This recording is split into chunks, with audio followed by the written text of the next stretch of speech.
میرے دوستوں اور ساتھیوں، حقیقت یہ ہے کہ ان بزرگوں نے قربانی دی اور ملک کا نظام سیکولر بنوایا، جس کے نتیجے میں آج مسجدیں آباد ہیں،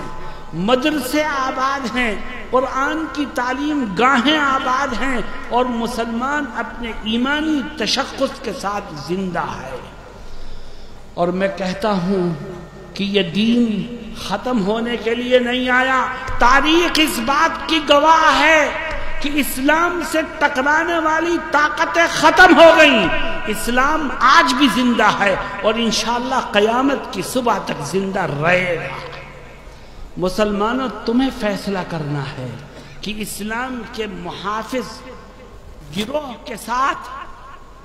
تم اپنا نام جوڑنے کے لیے تیار ہو کہ نہیں۔ اگر ہم اپنے بزرگوں کے ساتھ جڑے اور ان کے ہاتھوں کو ہم نے مضبوط کیا تو یاد رکھو ہماری نسلوں کا مستقبل روشن ہوگا۔ یہی جمعیت علماء ہے جس نے آواز لگائی جب فرقہ پرستوں نے کہا کہ اس ملک کا مسلمان دہشت گرد ہے،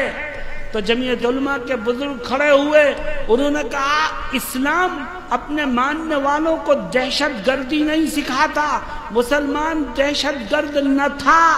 نہ ہے، نہ ہوگا، دہشت گرد وہ ہیں جو تمہارے پردوں کے پیچھے چھپے ہوئے ہیں۔ چنانچہ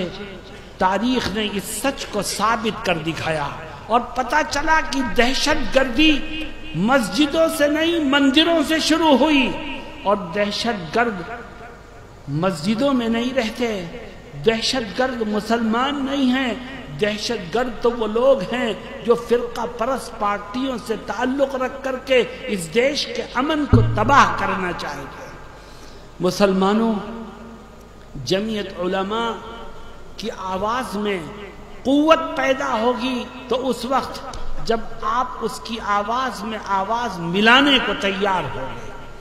اگر آپ جمعیت کی آواز میں آواز ملانے کو تیار ہو